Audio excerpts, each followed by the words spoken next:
ناظرین کرام، جیسا کہ آپ کو پتہ ہے کہ عید کی آمد ہے اور اس موقع پر ہم خوشیاں بانٹتے ہیں۔ اگر آپ اپنی زندگی میں حقیقی خوشی کے طلبگار ہیں تو اپنے بچوں کو خوشیاں بانٹنا سکھائیے۔ اسی موضوع پر ہم نے آپ کے لیے ایک خصوصی کہانی ترتیب دی ہے۔ آئیے دیکھتے ہیں عید کے حوالے سے ایک اہم اور سبق آموز کہانی۔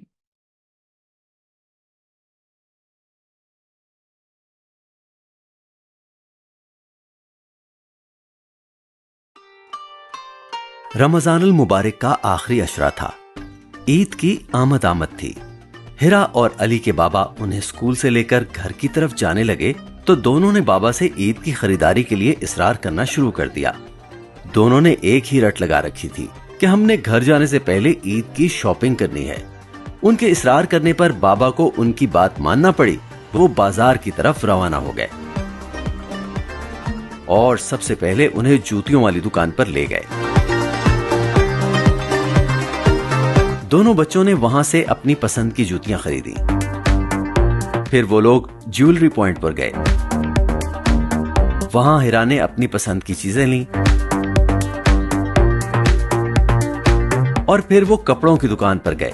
وہاں علی اور ہیرا نے اپنی اپنی پسند کے کپڑے خریدے۔ خریداری مکمل کر کے وہ لوگ گھر کی طرف روانہ ہوئے۔ واپسی پر علی نے اپنے دوست حسن کو دیکھا جو گھر والی گلی میں بہت اداس بیٹھا تھا۔ علی نے اس کے پاس آ کر پوچھا، حسن تم ایسے کیوں بیٹھے ہو؟ سب ٹھیک تو ہے نا؟ حسن افسردہ لہجے میں بتانے لگا، کل سے ہمارا راشن ختم ہے۔ ابو ایک ہفتے سے بیمار ہیں، مزدوری پر نہیں جا رہے، گھر میں کھانے کو بھی کچھ نہیں تھا، ہم نے آج روزہ بھی صرف پانی پی کر رکھا ہے۔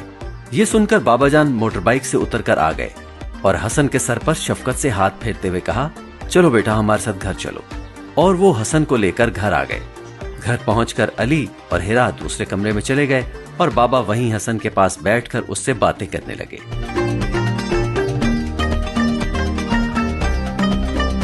کچھ دیر کے بعد دونوں بچے واپس آئے۔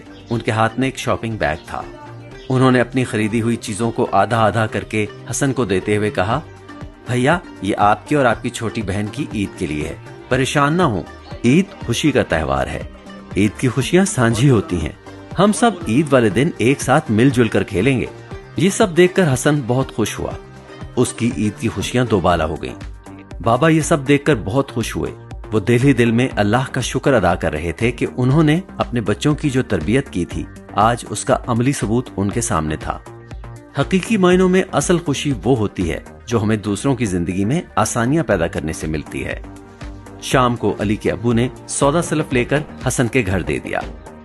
یاد رکھیے، اگر آپ زندگی میں حقیقی خوشیوں کے طلبگار ہیں تو اپنے بچوں کو چھوٹی چھوٹی نیکیاں چننے اور خوشیاں بانٹنے کی ترغیب دیجیے، کیونکہ یہ چھوٹی چھوٹی خوشیاں اور نیکیاں آگے جا کر بڑی ہو جاتی ہیں۔